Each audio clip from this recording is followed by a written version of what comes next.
상상해 보시죠. 수백 명의 참석자를 모아둔 초대형 컨퍼런스 현장입니다.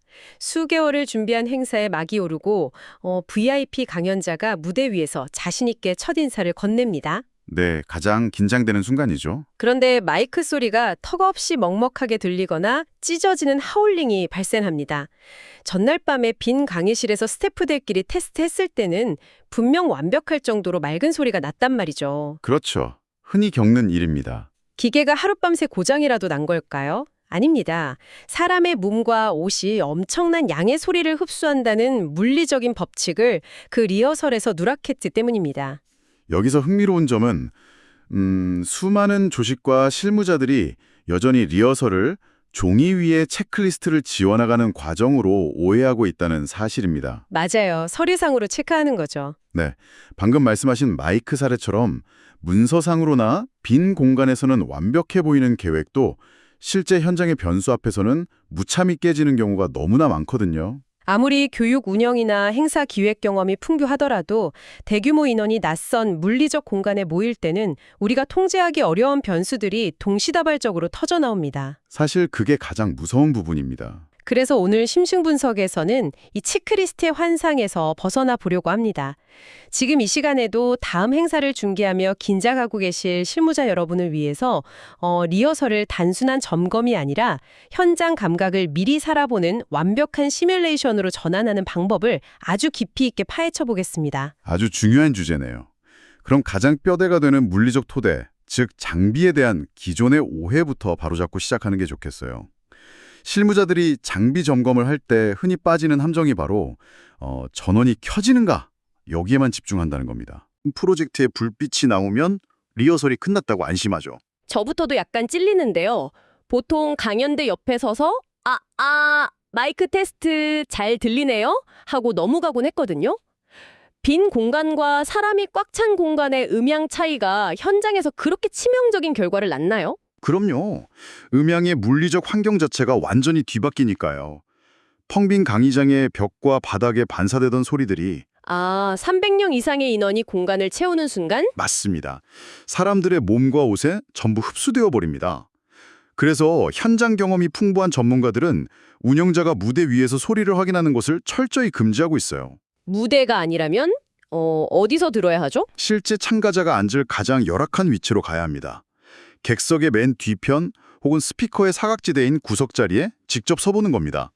제일 끝자리요? 네, 강연자의 목소리가 그곳까지 도달했을 때 볼륨이 충분한지 혹은 앞자리 사람의 귀를 찌를 듯한 하울링이 발생할 여지는 없는지를 참가자의 귀로 직접 들어봐야만 진짜 리허설이라고 할 수 있죠. 이야기를 듣다 보니 이건 마치 비행기 조종사의 비행 시뮬레이터와 같군요. 조종석에 앉아 계기판에 불이 제대로 들어오는지 눈으로 확인하는 게 아니라 거대한 폭풍우 속으로 들어갔을 때 조종관이 내 손끝에서 어떻게 반응하는지 그 묵직한 감각 자체를 익히는 거네요. 오, 정확한 비유입니다. 시각자료인 PPT 송출을 점검할 때도 이 감각의 시뮬레이션 원리는 똑같이 적용되거든요. 많은 실무자들이 강연대 위에 놓인 노트북 모니터만 쳐다보고 화면이 잘 넘어간다고 판단해요. 잠깐만요. 저는 노트북 화면이 잘 넘어가면 당연히 뒤에 있는 대형 스크린도 똑같이 나올 거라고 생각했거든요. 그게 아니란 말씀인가요? 그렇게 생각하기 쉽죠. 하지만 노트북과 대형 스크린 사이에는 생각보다 복잡한 물리적 경로가 존재합니다. 어떤 경로가 있죠? 노트북에서 출발한 신호가 행사장 뒤편의 방송실 PC를 거치고 여러 케이블과 분배기를 지나 최종적으로 거대한 스크린에 쏘아지는 과정이죠. 선 하나로 연결된 게 아니군요. 네, 이 길고 복잡한 경로를 거치면서 필연적으로 신호의 딜레이가 발생하거나 고해상도 이미지가 뭉개지거나 영상의 오디오 싱크가 입모양과 미세하게 어긋나는 문제가 발생할 수 있습니다. 그렇군요. 그래서 내 눈앞의 노트북이 아니라 참석자들이 보게 될 최종 결과물, 그러니까 실제 대형 스크린을 기준으로 점검해야 한다는 거네요. 바로 그겁니다. 강연자가 손에 쥐고 쓰는 프레젠터, 레이저 포인터도 마찬가지겠네요. 사실 강연자가 무대 중앙의 목석처럼 가만히 서서 발표하는 경우는 거의 없잖아요. 네, 강연자는 무대 좌우 끝으로 걸어 다니기도 하고 때로는 단상 아래로 내려가기도 하죠. 이때 포인터의 수신 인식거리를 벗어나진 않는지, 멀어졌을 때 화면이 넘어가는 반응 속도가 느려져서 강연의 리듬이 끊기지는 않는지를 사전에 꼼꼼히 밟아보며 테스트해야 합니다. 그렇다면 실무자들이 장비를 점검할 때 가져야 할 최종 목표는 무엇일까요? 그냥 지금 기계가 잘 작동하네. 이런 1차원적인 안도감이 아니군요. 아닙니다. 내일 수백 명의 사람들이 뿜어내는 열기와 변수 속에서도 참석자의 감각에 어떤 단절도 일어나지 않겠다는 확실한 확신을 얻는 과정이어야 합니다. 맞습니다. 자, 이렇게 장비라는 하드웨어가 완벽하게 작동한다는 걸 확인했다면 이제 그 장비들이 놓인 공간 안에서 사람들이 구체적으로 어떻게 움직이는지 추적해야 할 차례네요. 네, 하드웨어에서 소프트웨어, 즉 참가자의 동선으로 시선을 확장해 보는 거죠. 사실 공간 설계라고 하면 행사장 곳곳에 크고 화려한 안내판을 촘촘하게 세워두고 스태프들을 요소요소에 배치하는 걸 최고라고 생각하기 쉽잖아요. 그렇게들 많이 하시죠. 그런데 좋은 동선은 오히려 그 반대라고 하더라고요.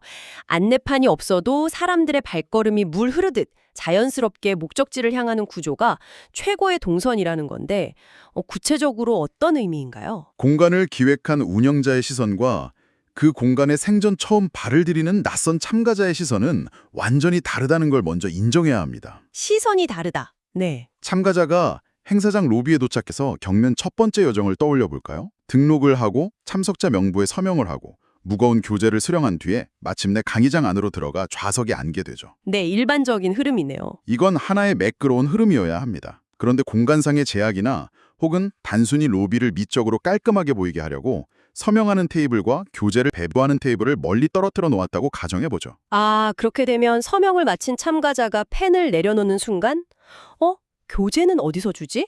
이제 어디로 가야 하지? 하고 방향을 잃게 되겠네요. 네, 바로 그 찰나에 멈칫거림이 발생합니다. 잠깐 여기서 흥미로운 지점이 있네요. 제가 좀 반론을 제기해보고 싶은데요. 행사에 참석하시는 분들은 다 성인 참가자들이잖아요. 그렇죠. 조금 떨어져 있다고 해도 안내판을 보거나 스태프의 말을 듣고 충분히 다음 장소로 이동할 수 있지 않을까요? 단 1초, 2초의 멈칫거림이 현장에서 그렇게 치명적인가요? 아주 예리한 질문입니다. 단 한 명이라면 문제가 안 되죠. 하지만 이 현상을 인지부화라는 개념과 연결지어 생각해보면 이야기가 완전히 달라집니다. 인지부화요? 네, 쉽게 말해 처음 가본 대형 병원이나 낯선 복합 쇼핑몰에서 화장실을 찾느라 안내판을 읽고 두리번거릴 때 묘하게 피곤하고 진이 빠지는 느낌 받아보셨죠? 아, 너무 잘 알죠. 길 한번 읽고 나면 이미 에너지를 다 써버린 기분이 들잖아요. 행사장도 마찬가지거든요. 낯선 공간에 도착한 참석자는 이미 시각적으로나 심리적으로 긴장 상태에 놓여 있습니다. 안내판의 텍스트를 읽고 해석해서 내 발걸음의 방향을 전환하는 것 자체가 뇌에 불필요한 스트레스를 주는 행위입니다. 아, 안내판이 많다는 게 친절하다는 증거가 아니군요. 맞습니다. 오히려 그 공간이 직관적이지 않다는 실패의 증거일 뿐이죠. 게다가 그 2초의 멈칫거림을 300명의 참가자 중 절반이 한다고 상상해 보십시오. 맙소사. 150명이 각자 2초씩 멈칫하면 뒤따라오던 사람들의 동선이 연쇄적으로 막혀버리겠군요. 그렇습니다. 로비는 순식간에 혼잡한 시장통으로 변하고 입정이 지연되면서 결국 행사를 정시에 시작조차 할 수 없는 병목 현상으로 이어지게 됩니다. 결국 텅 빈 로비를 점검할 때 실무자가 스스로에게 던져야 할 질문은 이 배치가 깔끔한가가 아니네요. 네, 나라도 여기서 멈췄을까? 이 궁극적인 질문을 던져야 합니다. 그 질문에 조금이라도 머뭇거리게 된다면 당장 동선을 재배치해야 하죠. 내 머릿속에 완벽한 계획을 확인하는 게 아니라 낯선 이의 불안한 시선을 내 몸에 직접 입혀보는 과정. 그것이 바로 공간 시뮬레이션의 핵심이군요. 정확히 정리하셨습니다. 자, 물리적인 장미도 완벽하게 반응하고 공간의 동선도 물 흐르듯 설계되었습니다. 하지만 아무리 완벽하게 설계된 공간이라도 300명의 사람이 한꺼번에 몰려든다면 그 물리적 배치는 순식간에 무너질 수밖에 없겠죠. 그렇죠. 시간이 변수니까요. 여기서 우리가 점검한 공간이라는 축에 시간이라는 축이 충돌하게 되는데요. 이걸 입체적 시나리오 리허설이라고 부르더군요. 네. 흔히 시나리오 리허설이라고 하면 스태프들이 회의실 테이블에 모여 앉아 큐시트를 나눠 들고 자, 14시에 오프닝 영상 틉니다. 14시 10분에 강연자 무대 올라가시고요. 라며 각자의 순서를 확인하는 독해 시간처럼 진행되는 경우가 많습니다. 저도 그런 회의 많이 해봤습니다. 다 같이 앉아서 밑줄 치면서요. 네. 그런데 솔직히 그렇게 종이만 읽고 나면 현장에서는 벌써 이 시간이야? 하고 당황하기 일쑤거든요. 자, 정리해보죠. 단순히 테이블에 앉아 큐시트를 읽는 것과 실제 그 시간에 맞춰 현장을 걸어 다니는 것은 실무자의 뇌 구조를 어떻게 바꿔놓는 건가요? 평면적인 지식을 입체적인 몸의 기억으로 바꿔줍니다. 종이 위의 시간은 일직선으로 아주 정갈하게 흐르지만 실제 현장의 시간은 살아있는 생물처럼 요동치거든요. 살아있는 생물처럼요. 네. 누가 언제 무엇을 한다라는 정보 암기를 넘어서 그때 그 장소에서 내 눈앞에 어떤 풍경이 펼쳐질 것인가를 오감으로 상상해내야 합니다. 300석 규모 행사의 구체적인 타임라인 시뮬레이션 사례를 보니까 시간대별로 변하는 공기의 흐름까지 읽어내야 한다는 게 확 와닿더라고요. 어떤 부분이 인상 깊으셨나요? 예를 들어 오전 11시에 장비와 세팅을 완료합니다. 그리고 오후 1시부터 참석자들이 쏟아져 들어오기 시작하죠. 여기서 실무자들의 긴장감이 최고조에 달하는 시간대는 본강의 시작 10분 전인 13시 5분이라고 하더군요. 맞습니다. 13시 5분은 단순히 사람들이 거의 다 모였네? 하고 한숨 돌릴 시간이 절대 아닙니다. 행사의 첫인상을 결정짓는 가장 결정적인 골든타임이죠. 이때 운영자는 무엇을 보고 있어야 할까요? 는지 정리해서 내부로 유도해야 하고요. 눈대중으로 빈자리를 빠르게 파악해 두어야 합니다. 빈자리는 왜 미리 파악해야 하죠? 본강의가 시작된 직후에 헐레벌떡 뛰어오는 지각자들이 반드시 있기 때문입니다.